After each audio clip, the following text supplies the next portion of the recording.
పానమును కాదు కానీ ఇదియో సమాధానమును పరిశుద్ధాత్మయందు ఆనందమై ఉన్నది అన్నాడు.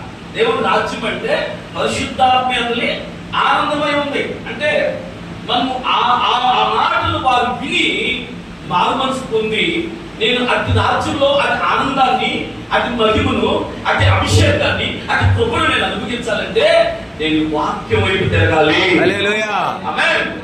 ఆ వైపు కాదు, సీమోను దాడి చేస్తున్న సీమోను వైపు కాదు, ఆ ఇబ్రాహిం వైపు కాదు, అద్భుతాల మీద కాదు, నేను దేవుడి రాజ్యం మీద మనసు పెట్టాలి అన్న తీర్మానంలోకి ప్రజలంతా అక్కడ వచ్చేసారు.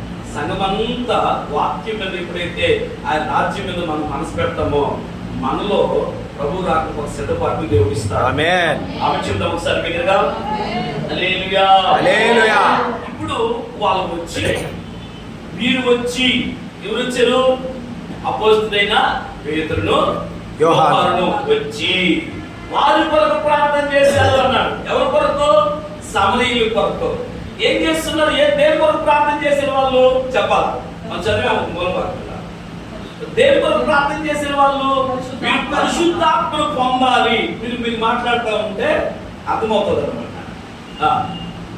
వాళ్ళు పరిశుద్ధాత్మను పొందాలి అని వారి కొరకు అపోస్తలులు వచ్చి ఏం చేస్తున్నారు? ప్రార్థన చేస్తున్నారు. అపోస్తలులు అనగా పిలవబడిన వారు, దేవుని చేత ఏర్పరచబడిన వారు. అందుకని వారు పనులు, వారి వృత్తి, ఉద్యోగాలు, వ్యాపార సమస్తము పక్కన పెట్టి వదిలిపెట్టి ఆయన పిలుపుకు విధేయులై అప్పగించుకున్న వారై వారందరూ దేవుని దగ్గర తిరిగి ఆయన రాజ్యాన్ని ప్రకటిస్తున్నారు.